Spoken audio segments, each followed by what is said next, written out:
kek Semar, aku tak delik sing rada adoh kono. Ning yen nganti kowe ngomong-ngomong sing ngakon aku, wah kowe dhewe sing tak dito. Ngono kek. Iya.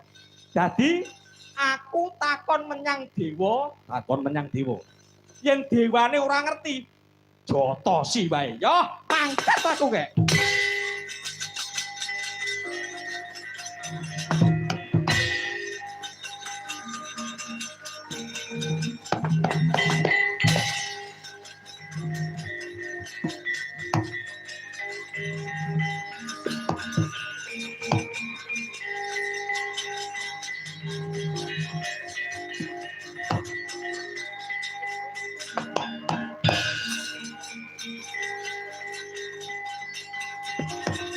Mandeg.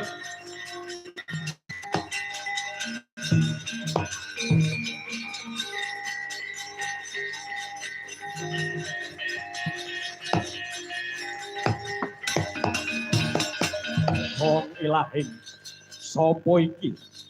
Nggawa badan wadak munggah menyang kayangan. Aku Bambang Wisanggeni. Ana parigawe apa? Aku goleki wong tuaku lanang sapa, wong tuaku wadon sapa?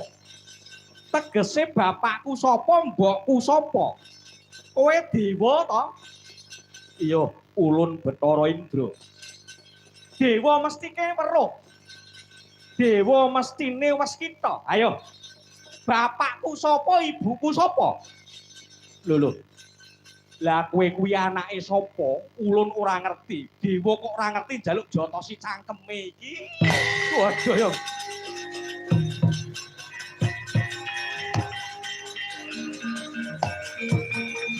Waduh. Weh.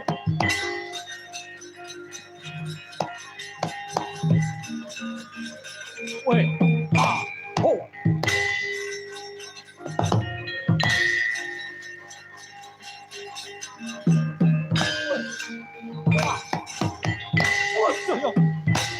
Ayo, di dewane.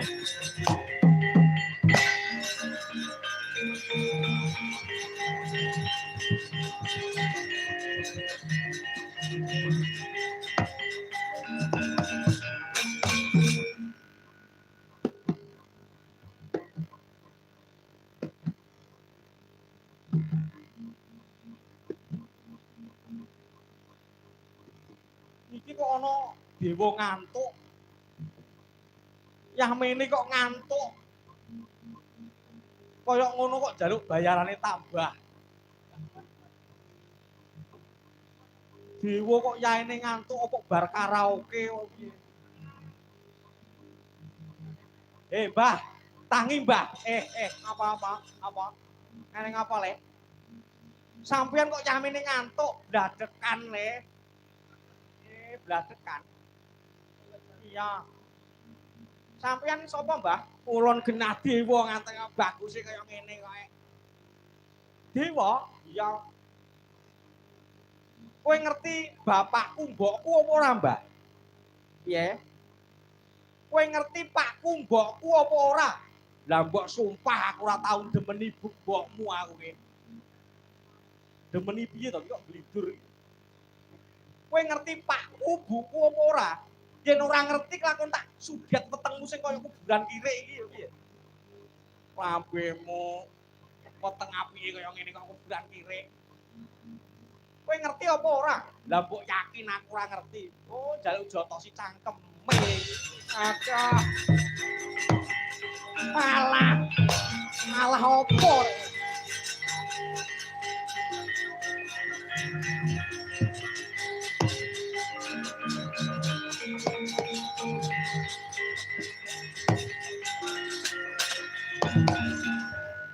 Iki ya dewa iki, genah dewa ngono lek. Dewa lek kaya tetek melek ngono. Lambemu baguse kaya Aliando ngene kok. Aliando kok gingsule akeh. Kowe dewa, Mbah? Ya ulun dewa. Sapa? Ya Madipati iki ya aku iki. Yen kowe dewa tak takoni sapa pakku, sapa buku. Ayo, ngaku kok. Ngerti apa ora?